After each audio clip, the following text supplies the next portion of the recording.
ونستعينه ونستغفره ونعوذ بالله من شرور أنفسنا ومن سيئات أعمالنا.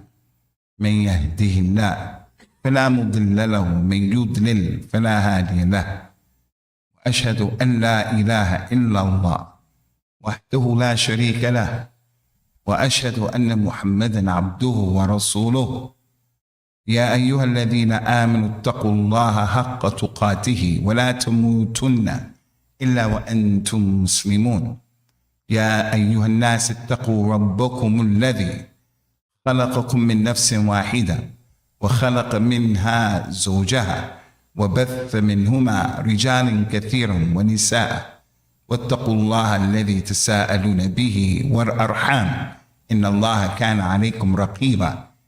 يا أيها الذين آمنوا اتقوا الله وقولوا قولا سديدا يصلح لكم أعمالكم ويغفر لكم ذنوبكم، ومن يطع الله ورسوله فقد فاز فوزا عظيما. أما بعد. After this, فإن خير الكلام كلام الله، وخير الهدى هدى رسول الله صلى الله عليه وسلم، وشر الأمور محدثاتها، وكل محدثة بدعة، وكل بدعة ضلالة، وكل ضلالة في النار.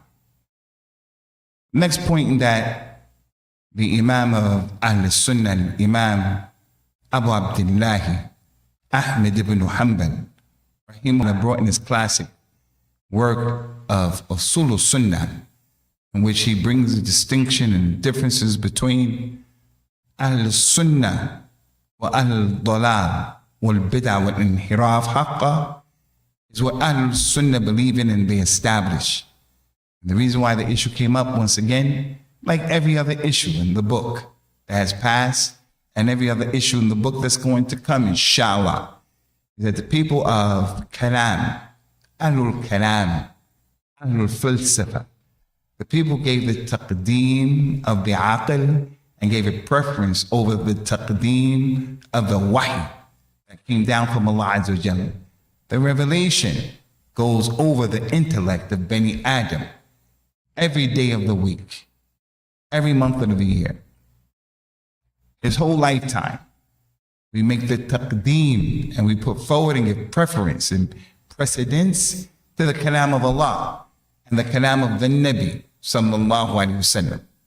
Like what was read, we read in the surah in Salat al-Maghrib today.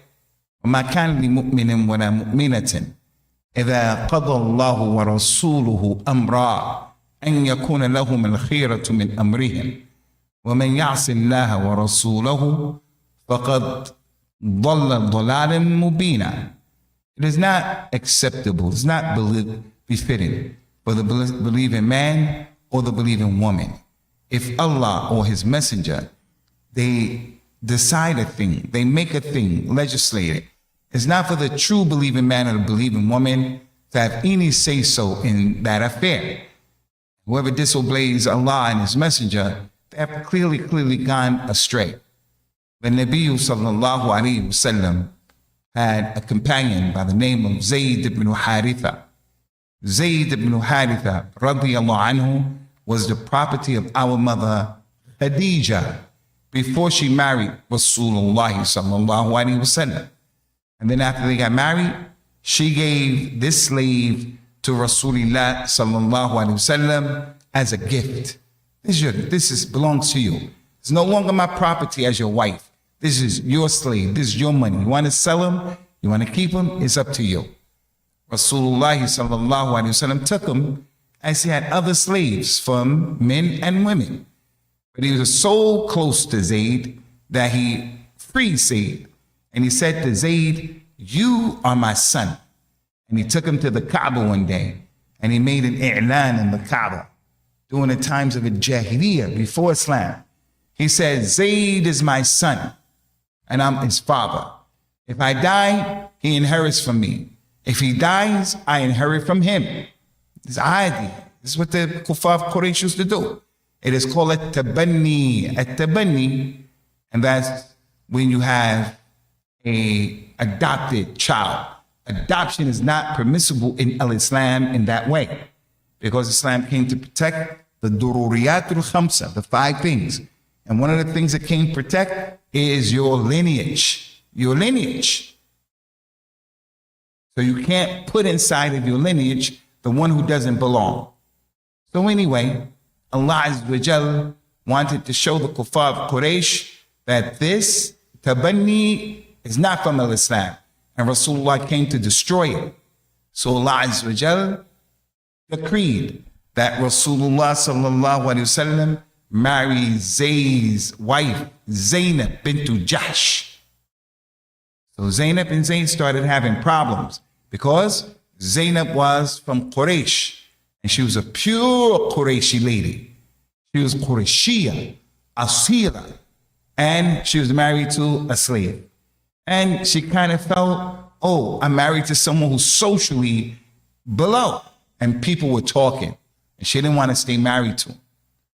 Zayd used to come and tell the Prophet sallallahu alaihi wasallam, Ya Rasulullah, it's not going to work between me and Zaynab. There are problems. It's not good. It's not working.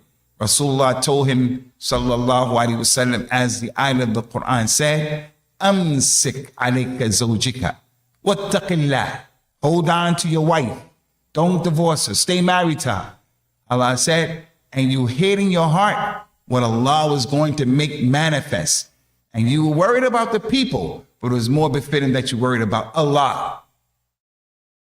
So these ayats were revealed. It is not befitting for a believing man or a believing woman if Allah or his messenger decides something to have any say so after that. And these examples of the companions are many, showing their level of al-Iman. Tremendous level of Iman. Tremendous level of Iman.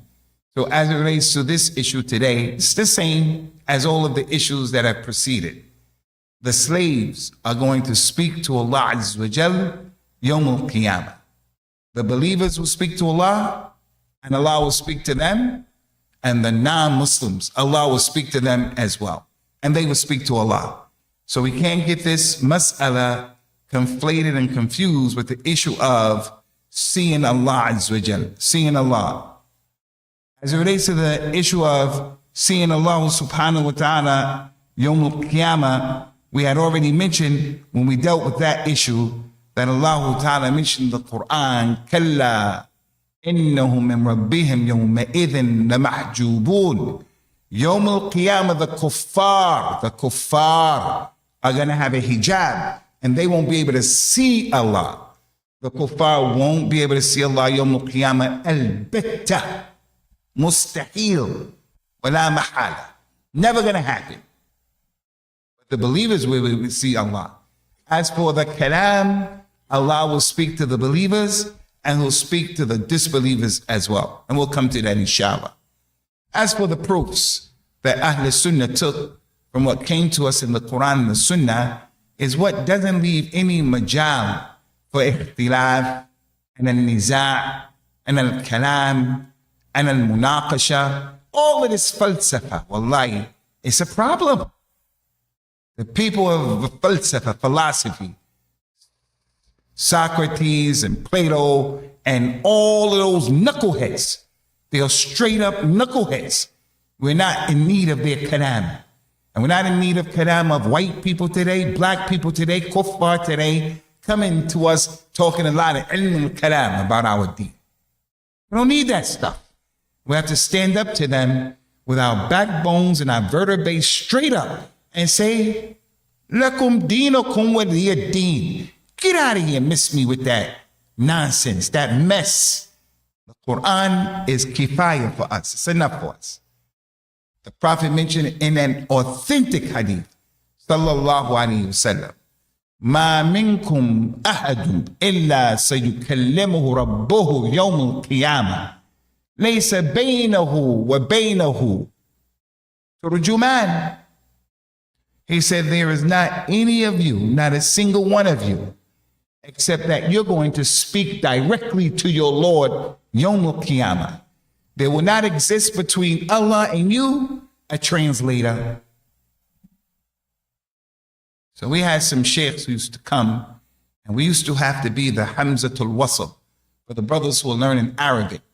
The Hamzatul Wasl. We used to have to be the go-between the sheikh who was speaking and the people, and we have to translate. Yawm Ul-Qiyam, you're not going to have a translator. He said, there is no one from amongst you except that Yawm Ul-Qiyam, Allah is going to speak directly to you. And there will not be between Allah and you any translator. Another hadith, Baby Beck, Salam to Allah. He said that when the people stand before Allah, everyone is going to be barefooted, naked, and uncircumcised, the way that Allah created him, the day that he was born. He came out of his mother's womb barefooted, naked, and uncircumcised. No one wants to stand like that in front of the people except if his fitrah was altered. Standing barefooted, naked, and uncircumcised in front of the khalq, something wrong with you. You have a problem with that. If you're okay with that. And that's why when Iblis came to Adam and he told Adam and his wife that you were naked, and they realized that they were naked, they went to the trees of Jannah to cover up their nakedness. They covered it up. So this hadith clearly shows and indicates, hadithun sahih, is sahih, that Allah Azza wa Jalla will speak to his slaves, subhanahu wa ta'ala. In addition to that, Allah Ta'ala mentioned in the Quran a number of ayat, like the statement of Allah Ta'ala, تَحِيَّتُهُمْ يَوْمَ تَلْقَوْنَهُ تَحِيَّتُهُمْ يَوْمَ يَلْقَوْنَهُ السَّلَامُ وَعَدَّ لَهُمْ أَجْرًا كَرِيمًا. Yawm Al-Qiyamah, the greetings that they're going to have and Allah will have with them is that Allah will say to them, salams, salams. And they're going to have a tremendous reward that will be waiting for them. So that's the kalam between Allah and his servants. And there are many ayat that establish that. He mentioned in the Quran, salamun qawlun min rabbim rahim. Salamun qawlun min rabbim rahim. The greeting will be salams, a statement from their Lord who is Rahim. Allah is going to say to the believers, Yawm Al-Qiyamah, Salam, qawlin min Rabbin Rahim. We already did this in the hadith of Jabir ibn Abdullah, when the Prophet mentioned, sallallahu alaihi wasallam, Yawm Al-Qiyamah, when the people of Al-Jannah are put inside of the Jannah, and then they will have everything that they wanted inside of Jannah. لهم ما يشاءون فيها ولدينا مزيد للذين أحسنوا الزيادة وحسنى. Ayah said they will get whatever they want in the Jannah, and they will also have an addition to that. The other ayah said those people who do al-husna, those people who ahsanu, they did good, the husna, they'll get a special addition. And the husna is seeing Allah Yawm Al-Qiyam. So Allah Azza wa Jalla will ask the people of Al-Jannah, Ya Ahl Al-Jannah, is there anything else that you want? Allah will speak to them. He won't speak, send Jibreel. Ya Ahl Al-Jannati, is there anything else that you want? The people of Al-Jannah will say, Alam tubayyid lana wujuhana. Ya Allah, didn't you make our faces illuminated? Alam tudkhilna al-jannata. Didn't you put us inside of the Jannah? Did you not protect us and save us from the hellfire? What is it more that we can want? We got everything that we want. Allah will say, no, there is something else. And then Allah will remove the hijab that exists between them and him. And it will be the greatest ni'mah of al-Jannah. May Allah Azza wa Jalla cause us to see the face of Allah Yawm Al-Qiyamah. That hadith we dealt with already before. That is a dalil for this issue. It's a dalil for over there, and it's a dalil now. It's a dalil that the people will see Allah, and it's a dalil that the believers will speak to Allah and Allah will speak to them. Yawm Ul-Qiyam. And there are other adillah. You don't have to go through all of the dalils, you can always find that. But the ilm al-kalam, kalamun farih, is kalam that will waste your time. Hidari. Beware ya shabab, ikhwani, from the people of ilm al-kalam, from the people of the Brewis, the people of al-Asha'ira, the people of al-Tasawwuf, the people who claim connection to Salafiyya, and it's just ilm al-kalam, and it's tanaqadat, and they have, contradictions. Stick to what the Salaf were upon would be okay, like in this issue. And Imam Ahmed rahimahullah ta'ala and the rest of those imams didn't bring these masail to waste the time of the people. They brought these masail to protect you. Ya akhi Ali Baba, and you're from my youngest students that I love. You stick to the aqidah of Al-Imam Ahmed and people like that. Ali Baba, I want to ask you something. Is Al-Imam Ahmed ibn Hanbal a great scholar? Is Al-Imam Ahmed ibn Hanbal a prophet from the prophets of Islam? He never makes mistakes. So we leave his mistakes. We leave the mistake of anybody. But as long as people are bringing the dalil, we hold on to it. And ilm al-kalam, you new Muslims revert, it's not from our religion. We move on, inshallah, to the next issue, and it's important. Allah Azza wa Jal mentioned as it relates to this issue and other issues in the Aqidah. He said about himself, subhanahu wa ta'ala, وَمَا كَانَ لِي بَشَرٍ أَن يُكَلِّمَهُ إِلَّا وَحْيًا أَوْ مِنْ وَرَاءِ حِجَابٍ أَوْ يُرْسِلَ رَسُولًا فَيُوحِيَ بِإِذْنِهِ مَا يَشَاءُ. It is not possible for Allah to talk to a human being except by sending revelation. Adam was in Al-Jannah. Allah sent revelation to him. Noah was in the dunya. Allah sent revelation to him. It is not permissible, it is not possible for Allah Azza wa Jal to send or to talk to a human being, except from behind a hijab. Or he sends to him revelation, or from behind a hijab, or he sends to him a messenger, and he reveals to him whatever he wants to reveal. And Allah Ta'ala is Alimun Hakim. This is important. As it relates to speaking to Allah, Yawm Ul-Qiyam, in the dunya, people don't speak to Allah, in the dunya. But in Jannah, Allah can speak to Adam, it's in Jannah, it's not the dunya. In the barzakh, Allah can speak to people, it's not the dunya. Yawm Ul-Qiyam, Allah can speak to the people, Yawm Ul-Qiyam. But in this dunya, kalla. So Adam was in the Jannah. Did Allah speak to Adam? Seems like he spoke to Adam. Adam came to the earth. Did Allah speak to Adam? وَمَا كَانَ لِبَشَرٍ أَن يُكَلِّمَهُ اللَّهُ إِلَّا وَحْيًا أَوْ مِنْ وَرَاءِ حِجَابٍ أَوْ يُرْسِلَ إِلَيْهِ رَسُولًا فَيُوحِيَ إِلَيْهِ مَا يَشَاءُ. In the dunya, Allah doesn't speak to human beings. So one of the companions, Jabir ibn Abdullah, may Allah be pleased with him, his father died in the battle of Badr. Jabir and his father participated in the battle of Badr. And Jabir was overcome with ham or gham. He was worried. He had sisters that he was responsible for. After the death of his father, it was his job to marry off his sisters. Great mas'uliyah, responsibility. Rasulullah saw Jabir walking around the streets of Al-Medina, like in this masjid. Some of the people in this masjid are responsible for daughters. Got to marry your daughter off to someone, and the pickings are slim. Got to take care of your niece, your nephew, your nieces, your nephews. Got to take care of people. It's a big mas'uliyah. Jabir was walking around with ham wa gham. Rasulullah said, Ya Jabir, what is it that bothers you?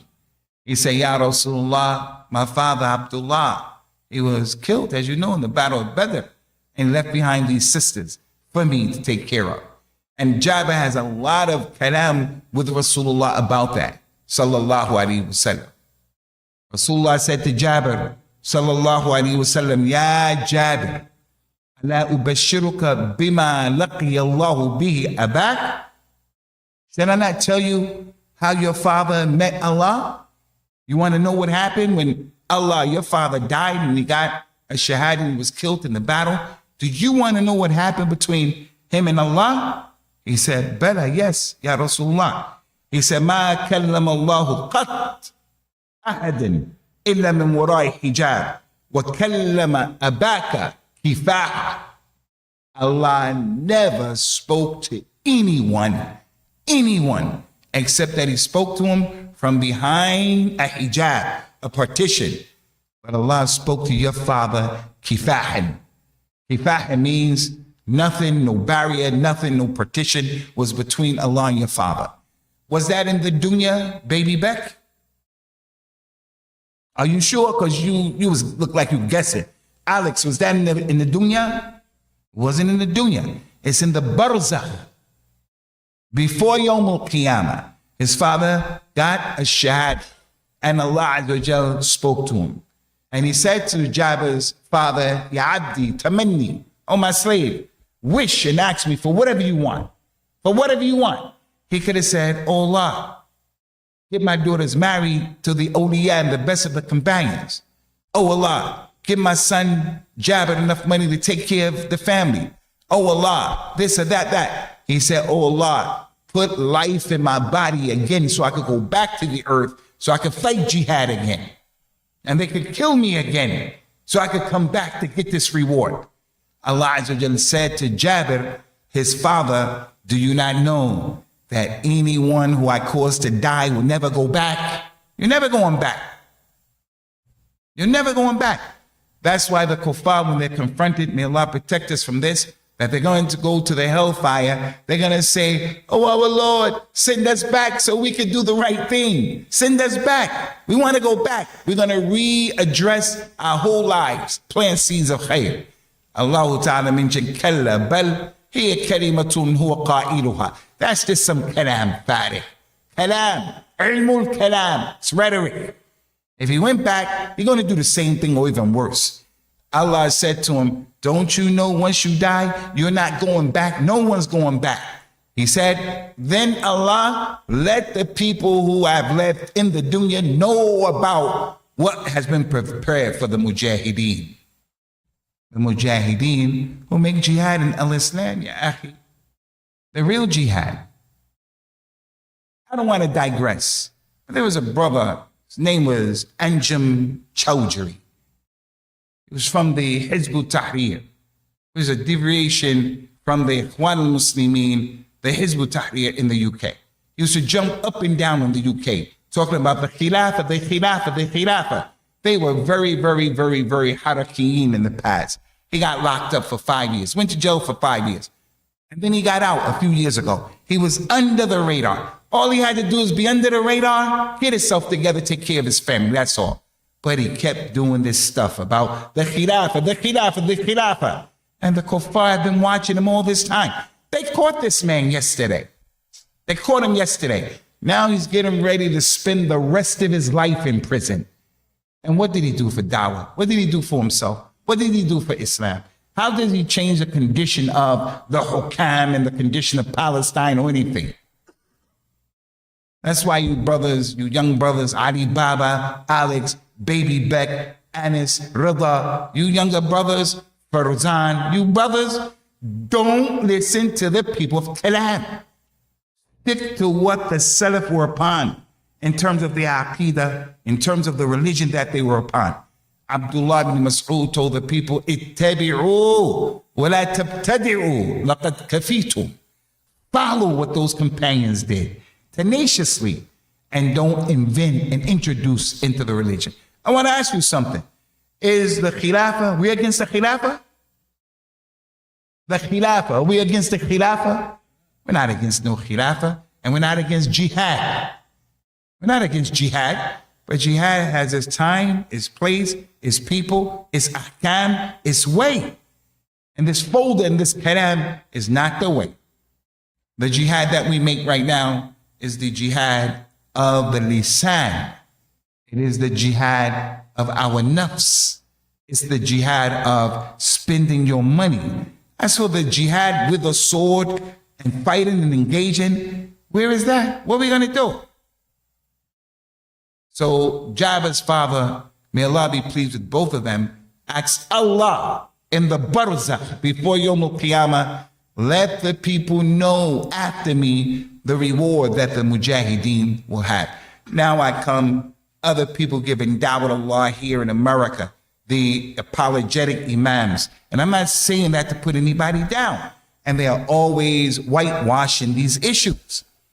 Anytime we talk about jihad, we talk about jihad and nafs.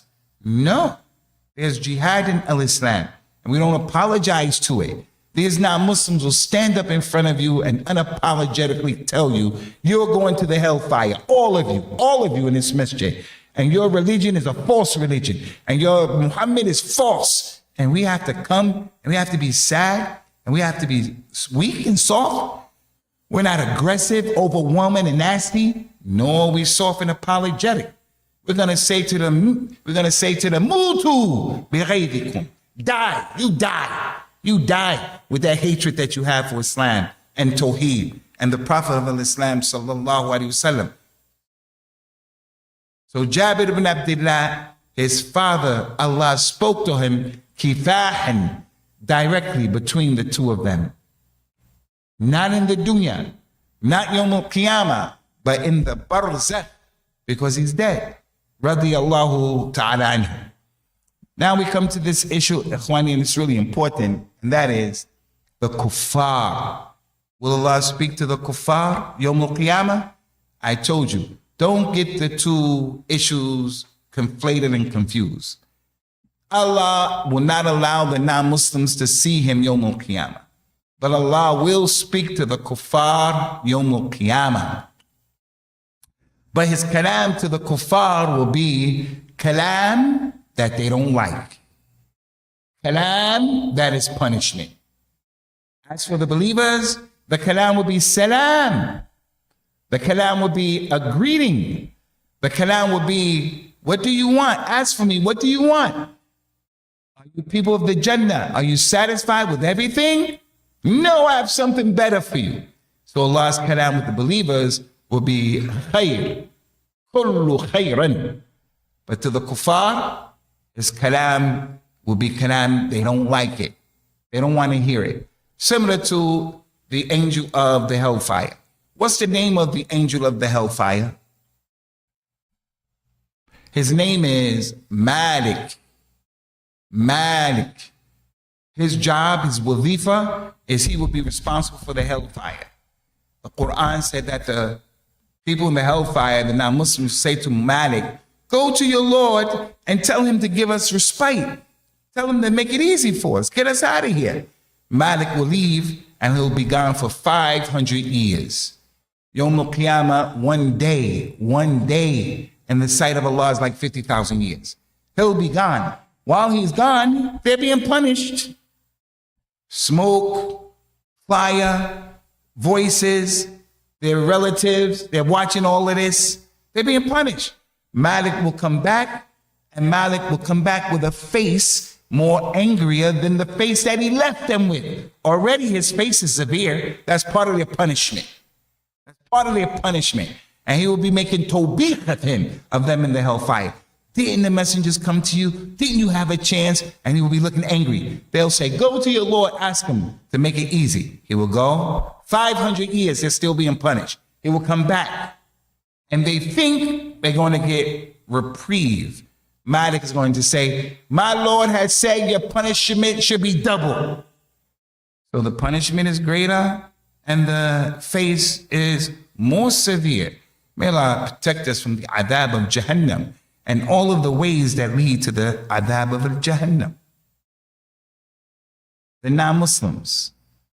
In the number of ayat of the Quran, Allah Ta'ala mentioned concerning the non-Muslims that they will say, Rabbana akhrijna minha fa'in udna fa'inna zalimun.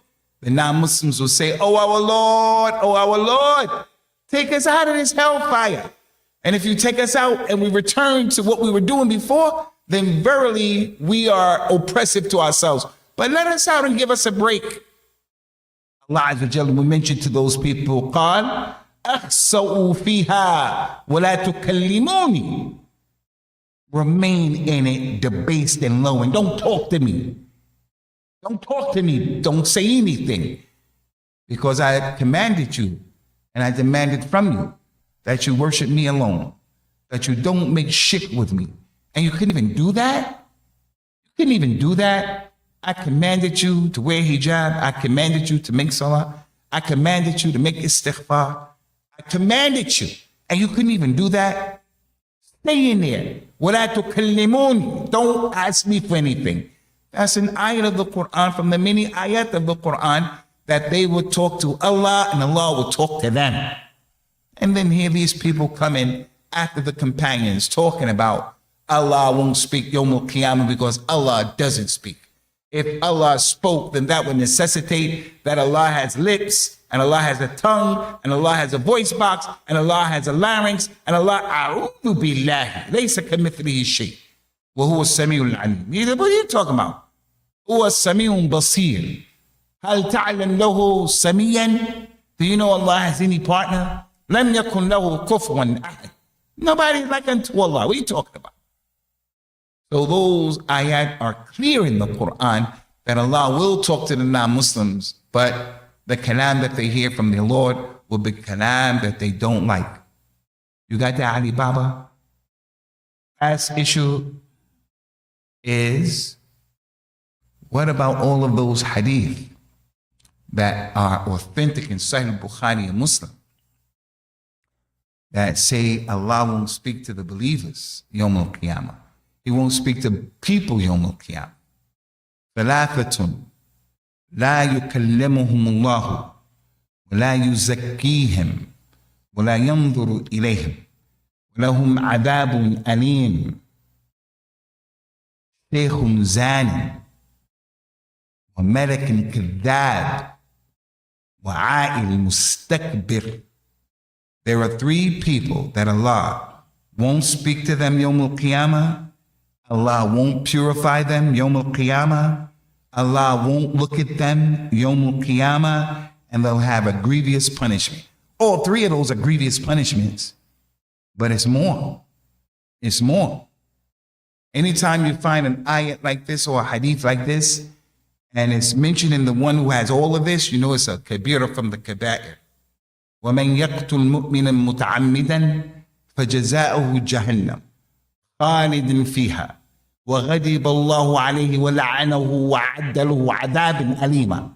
Anyone who intentionally kills a believer, intentionally, he'll be in the hellfire forever. Allah will be angry with him. Allah has prepared for him an evil deed. He'll never get in, and for him is a severe punishment. 5, 6, 7, man, anytime you hear multiple punishments, it's a kabira from the kabair. 3 people, لا يكلمهم الله ولا يزكيهم ولا ينظر إليهم ولهم عذاب أليم. Allah won't speak to them. Allah won't give them tazkiyah, purify them from their mistakes and sins. Allah won't look at them.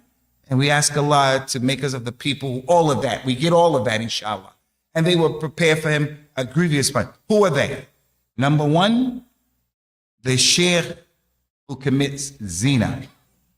The sheikh who commits zina is the man who is 70 years old, for an example, is sheikh. Why are you committing zina, man? You're an old man. You're not a youngster. The shabab, the way that Allah created them is that they have shahwa. They be filling their Cheerios. All of you smile and put your heads down. They be filling their Cheerios. That's why the Prophet told the people, Ya ma'ashir al-shabab, min as-sata'a minkum al-ba'a, falyatazawwaj. And you young men, whoever can get married, hurry up and get married. If you have the ability, the money, and you could do it. And whoever doesn't have the ability, what should he do? He should fast. Because it'll cause your eyes to go down. It'll cause that shahwa to relax. So Islam understood. We understand the situation with the youngster. And that's why the Prophet said to that young man, sallallahu alaihi wasallam, Ya Rasulullah, give me permission to make zina. He was struggling with his Cheerios. Come on, man, you guys got to grow up, man. Stop being immature. Come on. You know those cereals, Cheerios, they still got them? Yeah. He was struggling. Rasulullah understands his situation. And he hugged him, made dua, took it away. But the Sheikh, come on, Sheikh. Sheikh is 70 years old. He's not on that marhala anymore. So if he falls into that, he's the last person who should have fell into that. He has aql. He has tajriba, khibra. He has experience. What are you doing? So Allah won't look at him. Allah won't speak to him. Allah won't purify him. He has a grievous punishment. Second person is the king who is a kadhab. The king who is a kadhab. Why are you lying? You're the king, man. You don't have to lie. What are you lying for? You have control and the sultan over the people. You're the sultan. What are you lying for? People lie because they're afraid something's going to happen to them. And it doesn't mean that that's okay, because we should only be afraid of Allah only. And that's why the Prophet said in those ayat, Allah said to Rasulullah sallallahu alaihi wasallam that we told Rasulullah, be patient, be patient, be patient, because we're going to marry you to this lady who was married to your adopted son, the free slave Zayd. وَتَخْشَى النَّاسَ وَاللَّهُ أَحَقُّ إِن تَخْشَى. And you were concerned about what the people would think and say. But you should be more worried and concerned about what Allah said. So people lie because they don't want to get in trouble. But the king, who's he going to get in trouble with? From the people. So if he's a kadhab, then all of these things will be applicable to him. And the third person is an a'il, mustakbir. A'il is the one who is poor and he's arrogant. He's poor and he's arrogant. In our masjid, the word how much is in all of our vocabulary. I've been in societies and I met some people in the Middle East, in Singapore, in Malaysia. The word how much was not in their vocabulary. Whatever they wanted, they would get it. They can have it. They want an island, whatever they want, they can have it. But for us, we have to figure out how much is that? How much is that? I have to have a budget. How much? We are all people who are a'il. We're poor. So why are you arrogant? I'm arrogant because I'm lighter than you. I'm arrogant because I'm an Arab. I'm arrogant because I'm older than you. I'm arrogant because I have a car and you don't. Or I have a new car and you don't have a new car. أنت مسكين. مسكين لا حق له يستكبر على الناس. He has no right to be arrogant. And even the rich person has no right to be arrogant. He was created from a nutfa. He was created from a sperm. A liquid that is despised. And that's why the Prophet told the people, sallallahu alaihi wasallam, إذا رأيت الذي يتعزى على الناس فقل له أن يعدوا بهن أبيه ولا تكنوا. If you ever see a person bragging about where he comes from, I'm Arab, I'm from Quraysh, I'm this, I'm that. If you ever see someone and witness him doing that, then tell him to bite on his father's penis. And don't sugarcoat it, because that's where he came from. Is that Rasulullah being lewd and being reckless with his lisan? No. That's the Nabi giving you an optic. Would any person do that? Bite on his father? Ali Baba. Would any person do that? That's not lewd. When the people heard that, they went, whoa. The companion who was from the ulama of the Quran, Ubay bin Ka'b, he was sitting in the majlis with some people and a man was doing that. I'm from there, I'm from this, I'm from that. He said, if you're from that, bite on your father's penis. All of the people looked at him. He said, do you tunkiruna alayya ma aqul? Do you people make inkar for me, for what I just said on me? He said, Wallahi, I heard the Prophet say, Sallallahu Alaihi Wasallam, if you see a man doing what he's doing, tell him to bite on his father's penis and don't sugarcoat it. The meaning of don't sugarcoat it is say penis. Don't say bite on your father's thing, his dingling or something like that. Say the thing, not the street word, but the technical term. No one's going to do that. So all human beings are weak. As Allah told us in the Quran, Antum al-fuqara'u ilallah, wallahu ghaniyun hamid. Hamid, you people are weak and you people are in need of Allah. And Allah is the one who is rich, self-sufficient, as-samad. Lam yulid wa lam yulid. Lam yalid wa lam yulid. Allah Azza wa Jalla is the rich one. So those three people, you have non-Muslims who are like that, and you have Muslims who are like that. You have Muslims, Sheikh Kabir. You have the Muslim who's a king who's a liar. You have Muslim who is weak and arrogant. Does that mean Allah don't talk to them at all? Won't talk? No. When they go into the Jannah, they go to the hellfire. If they go. If they come out of the hellfire, Allah will give them salams. Tahiyyatuhum yawma yalqawnahum salam. On the day that they meet him and they go to the Jannah, he'll give them salams. And there are a lot of people who are like that. Another group of people, he mentioned, sallallahu alaihi wasallam, three people who Allah Azza wa Jal will not speak to them. He will not purify them. He will not look at them, and they will get a grievous penalty. Is the munfiq sil'atuhu bihalf al-kadhib. Is the one who sells his products and he's lying. He'll say, Ya akhi, I sell it to you for 50 pounds. Wallahi, I brought it for 40 pounds. Wallahi, I brought it. And he's always saying, Wallahi, Wallahi, to sell it, and he's lying. So don't do that. Ya akhi, it's $40, and that's it. Don't get into all that other stuff. But if you be swearing, and you be swearing lying, Allah won't speak to you. Allah won't give you tazkiyah. Allah won't look at you, and you have a grievous punishment. Number two, al-musbil izarahu. The one who is musbil, Allah won't look at you Yawm Ul-Qiyam. Allah won't speak to you Yawm Ul-Qiyam. Allah won't purify you Yawm Ul-Qiyam. And the person gets adhabun alim. So this is the issue that the Muslim has to be aware of. All of us don't have isbal, ya akhi. Don't have isbal. We all have wives. Tell your wife, hey, cut this and fold it up and so forth and so on. Al-isbal is a major sin. It's a major sin. It's a kabir from the kabair. Now, if a person does it with khuyala, it's even more worse. But if a person doesn't do it intentionally, it's still bad. It's still bad.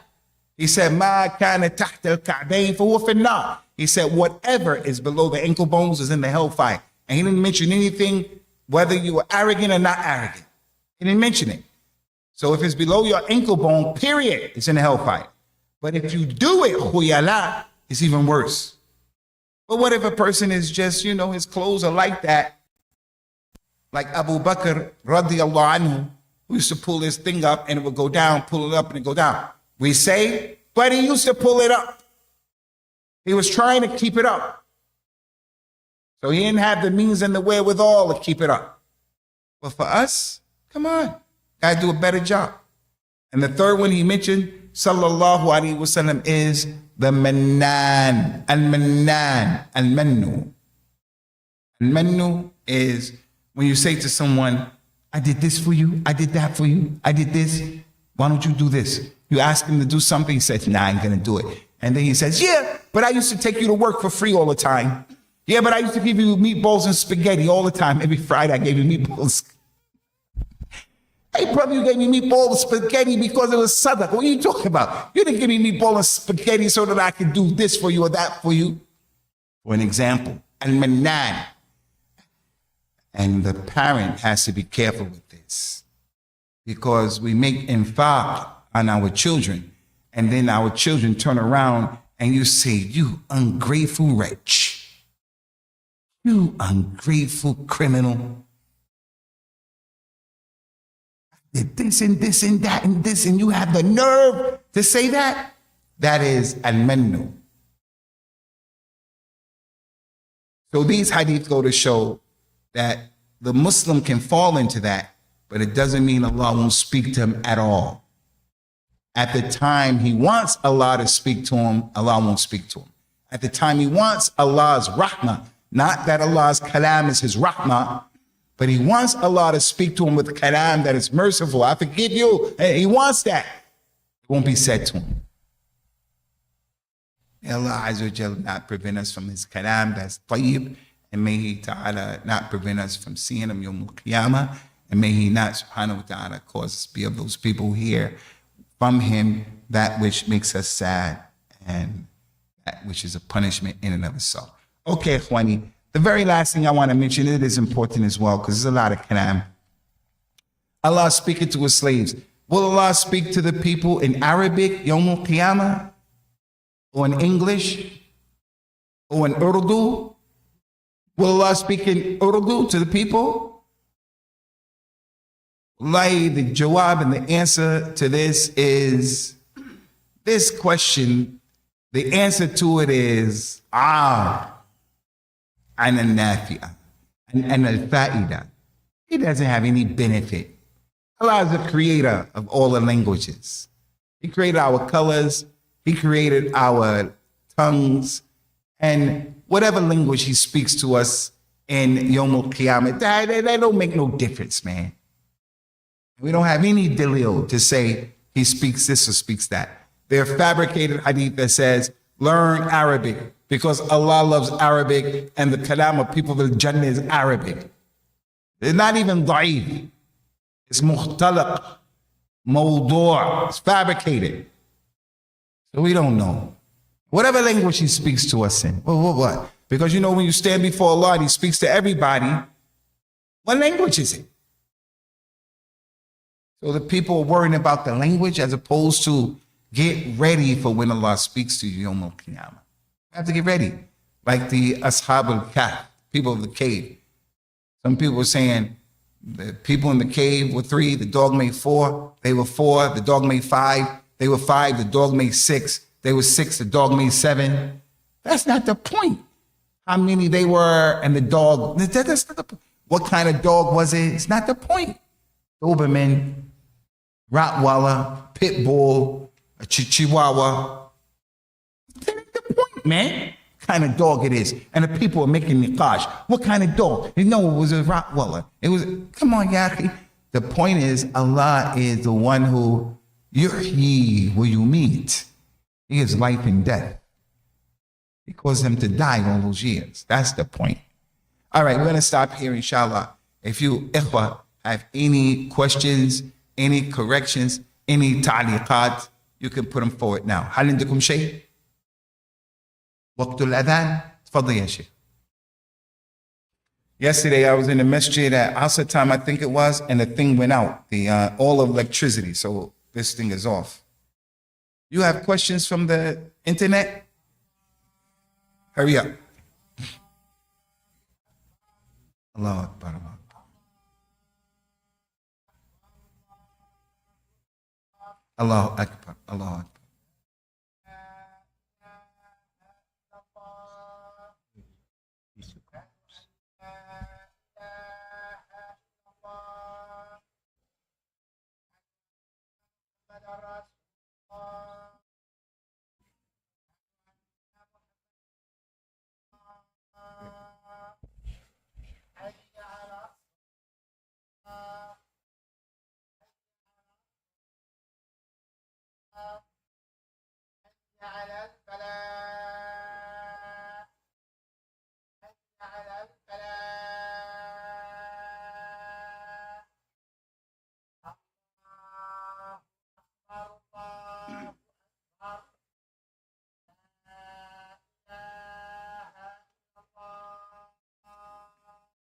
It's still running.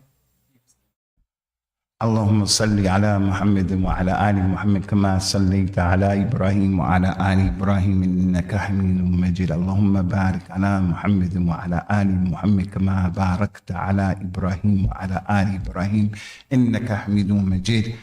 اللهم رب هذه الدعوة التامة والصلاة القائمة آت محمدا الوسيلة والفضيلة وَبَعَثُ مَقَامًا مَحْمُودًا الَّذِي وَعَدتُهُ. A question came from the internet, and it was a good question. Alhamdulillah, reminds me of something that's very important.